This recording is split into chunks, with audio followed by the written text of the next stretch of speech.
백제 제26대 성왕은 백제의 수도를 웅진에서 사비로 옮기고 국호를 남부여로 바꾸었다.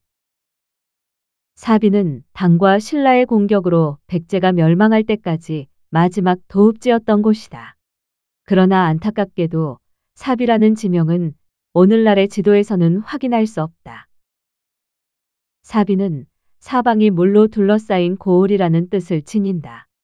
사비는 물 이름 사와 물 이름 비로 구성된 지명이다. 구체적으로는 사수와 비수라는 강에 둘러싸인 곳이라는 의미를 담고 있다. 백제 멸망 직후 부흥운동이 한창이던 문무왕 원년 무렵 삼국유사에는 매우 기이한 사건이 기록되어 있다. 문무왕이 처음 즉위한 용삭 신유년에 사비 남쪽 바다 중에 여성의 시신이 발견되었는데 신장이 73척, 발의 길이가 6척, 음부의 길이가 3척이었다. 사비의 남쪽 바다에서 거대한 여성의 시체가 발견되었다는 것이다. 무심코 넘길 수 있는 이 기록에서 우리는 중요한 사실을 발견할 수 있다. 시신이 발견된 장소가 사비의 남쪽 바다라는 것이다. 현재 우리가 백제의 수도로 인식하는 충청남도 부여는 내륙에 위치하며 금강은 흐르지만 바다는 존재하지 않는다. 역사학계의 통설에 따르면 백제는 처음 한강 유역에서 건국한 뒤 충청도 공주로 천도했고 마지막으로 부여로 천도하여 그곳에서 660년에 멸망했다는 것이다. 그런데 우리가 백제의 수도로 알고 있던 부여의 남쪽에 바다가 있었다는 기록은 이 통설과 충돌한다. 사비의 남쪽에 있는 바다는 진화인들이 동해라고 불렀던 거대한 내륙 호수인 대하택을 가리킨다.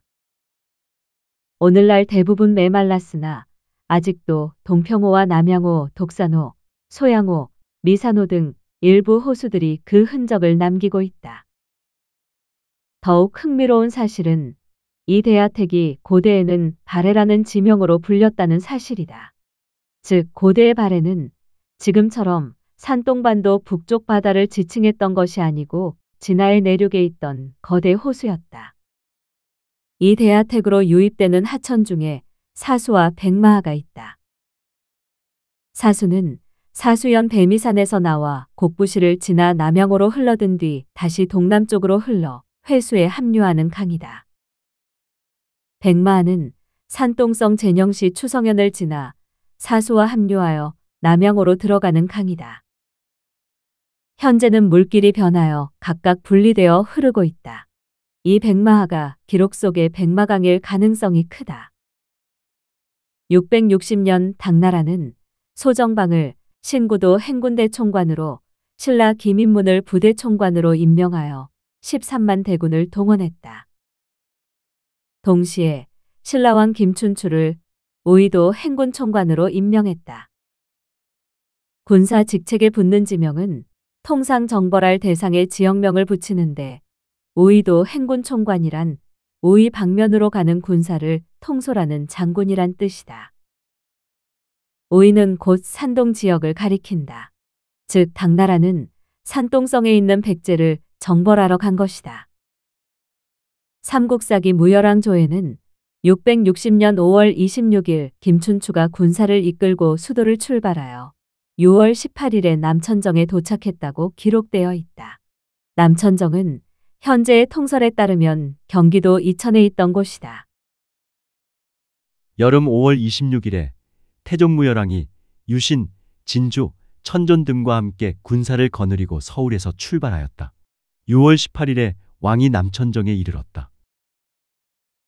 여기서 이 장면은 분명 대륙에서 일어난 것이라는 것을 알 수 있다. 무열왕이 5월 26일에 수도를 떠나 6월 18일에 남천정에 도착했다고 기록했는데 한반도라면 경북 경주에서 출발하여 경기도 이천까지 가는데 23일이나 걸리지 않는다. 이는 대륙 내 장거리 행군을 묘사한 것이라고 볼 수밖에 없다. 소정방은 내주에서 출발하여 많은 배들이 꼬리를 물고 천리를 이어 흐름을 따라 동쪽으로 내려왔다. 또한 당나라 함선들이 꼬리를 물고 천리를 이어 흐름을 따라 내려왔다는 기록 역시 바다가 아니라 강줄기를 따라 이동했음을 암시한다. 삼국사의 기록은 넓은 바다에서의 항해가 아니라 상대적으로 폭이 좁은 강의 흐름을 따라서 동으로 내려왔다는 사실을 말하고 있다. 당나라 군대는 서해를 건넌 것이 아니라 당시 바다라고 불렸던 황하를 따라서 서쪽에서부터 동쪽으로 내려온 것이다.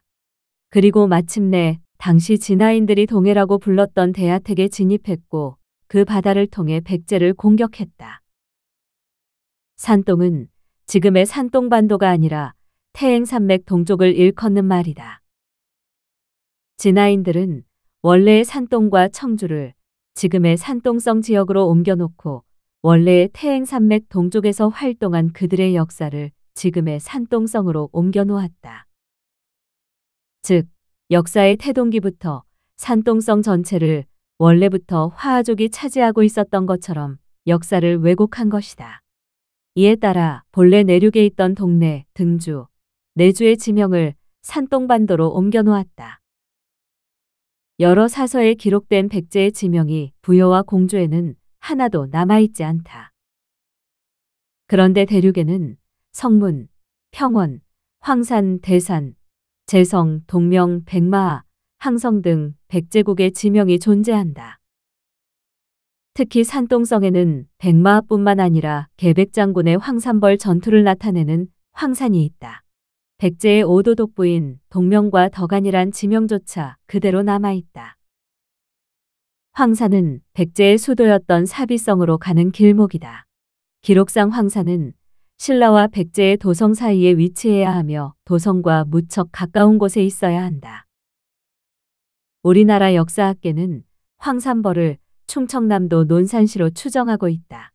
그러나 황산이라는 지명은 충청남도에는 없지만 산동성에는 곳곳에서 발견된다. 특히 백마하 동남쪽에 집중적으로 지명이 분포한다. 660년 나당연합군에게 사비성이 함락되고 의자왕과 지배층 대다수가 포로로 잡혀갔다. 소정방은 의자왕 부여윤과 소왕 부여요, 부여연 및 대신 58명을 사로잡아 장안으로 보내고 그 나라 오부 37군 200성 76만 호를 평정하였다. 이에 땅을 다시 나누어 웅진마한 동명 금년 덕안에 오도독부를 설치하고 우두머리를 뽑아 다스리게 하였다.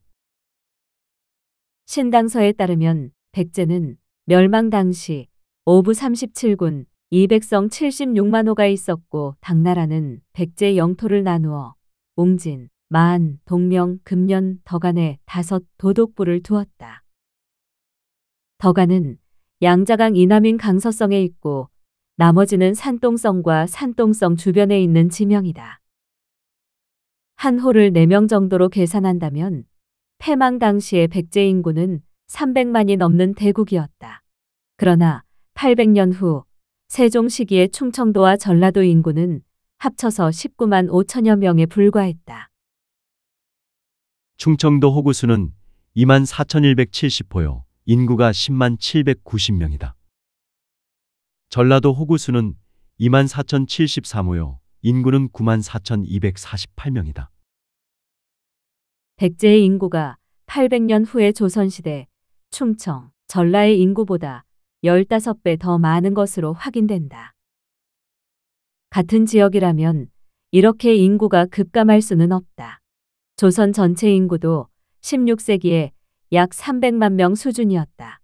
이는 백제가 단순히 충청 전라 지역에 국한된 국가가 아니었음을 보여준다. 만약 오늘날의 부여가 사비성이라면 당연히 사비성이라는 명문이 남아 있어야 한다. 그러나 부여에서는 사비성이라는 명문이 출토된 적이 없고 부여 읍내에서 발견된 사택 지적비에 기록된 내지성이라는 명문만이 있을 뿐이다. 이는 곧 현재의 부여가 사비성이 아니라 내지성이었음을 시사한다. 사비성의 위치와 백제의 실제 활동 무대는 다시 검토되어야 한다. 백제사는 여전히 우리에게 새로운 해석을 요구하고 있다.